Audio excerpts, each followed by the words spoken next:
নমস্কার। আমাদের এই কর্মব্যস্ত জীবনে প্রত্যেকেই মহাভারতের মতো এক সুবৃহৎ গ্রন্থ পাঠ করার চেষ্টা করেছি।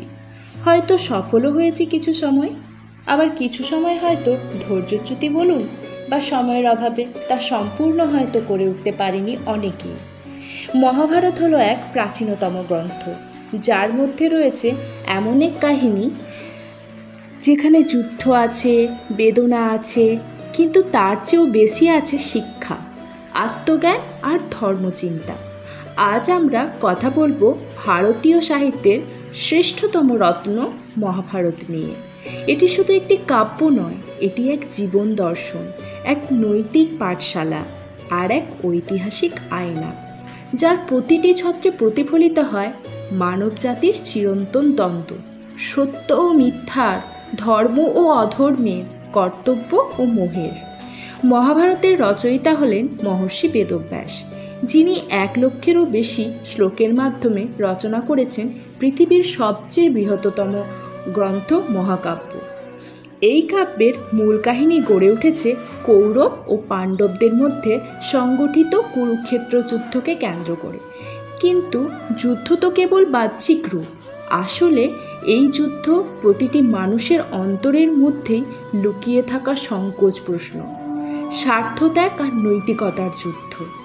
এই মহাকাব্যের অন্যতম উজ্জ্বল অংশ হল শ্রীমদ্ভাগবত গীতা, যেখানে শ্রীকৃষ্ণ অর্জুনকে শিক্ষা দেন জীবনের প্রকৃত অর্থ, কর্ম ও কর্তব্য সম্পর্কে। এই গীতার প্রতিটি উপদেশ আজও আমাদের জীবনের প্রতিটি সংকটে দিশা দেখায়। মহাভারতে আমরা দেখতে পাই ভীষ্মের প্রতিজ্ঞা, কর্ণের দানবীরতা, দ্রৌপদীর অপমান, বিদুরের প্রজ্ঞা এবং শকুনির চতুর রাজনীতি। এগুলি শুধু গল্প নয়, এগুলি জীবনের প্রতিচ্ছবি, যেখানে প্রতিটি চরিত্র আমাদের শেখায় কিছু না কিছু। এই কাব্য আমাদের বোঝায় ধর্ম মানে কেবল পূজা বা আচরণ নয়, ধর্ম মানে সত্যের পথে থাকা, কর্তব্য মানে দৃঢ় থাকা। মহাভারত তাই আজও জীবন্ত। এবার আমরা রাজশেখর বসুর লেখা মহাভারত আপনাদের পাঠ করে শোনাব। ভুল ত্রুটি হলে ক্ষমা মার্জনা করবেন। আদি পর্ব, অনুক্রমণিকা ও পর্ব সংগ্রহ পর্বাধ্যায়। শৌনকের আশ্রমে সৌতি উগ্রসভা। নারায়ণং নমস্কৃত্য নরং চৈব নরোত্তমং দেবীং সরস্বতীং চৈব ততো জয়মুদীরয়েৎ। নারায়ণ, নরোত্তম নর ও দেবী সরস্বতীকে নমস্কার করে তারপর জয় উচ্চারণ করে আমাদের মহাভারতের পর্ব আরম্ভ করলাম।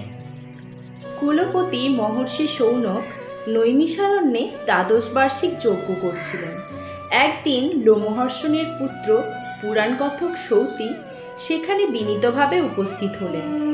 আশ্রমের মুনিরা তাকে প্রশ্ন করলেন, সৌতি, তুমি এখন কোথা থেকে আসছো? এতকাল কোথায় ছিলে? সৌতি উত্তর দিলেন, আমি মহর্ষি জন্মেজয়ের সর্পযজ্ঞে ছিলাম। সেখানে কৃষ্ণদ্বৈপায়ন রচিত বিচিত্র মহাভারত কথা বৈশম্পায়নের মুখে শুনেছি। তারপর বহু তীর্থে ভ্রমণ করে সমন্তপঞ্চক দেশে যায়, যেখানে কুরু পাণ্ডবের যুদ্ধ হয়েছিল। এখন আপনাদের দর্শন করতে এখানে এসেছি। দ্বিজগণ, আপনারা যজ্ঞে আহুতি দিয়ে শুচি হয়ে সুখে উপবিষ্ট রয়েছেন। আমার কাছে কি শুনতে ইচ্ছা করেন? আদেশ করুন। পবিত্র পুরাণ কথা, না মহাত্মা নরপতি ও ঋষিগণের ইতিহাস? ঋষিরা বললেন, রাজা জন্মেজয়ের সর্পযজ্ঞে বৈশম্পায়ন যে ব্যাস রচিত মহাভারত কথা বলেছিলেন, আমরা তাই শুনতে ইচ্ছা করি।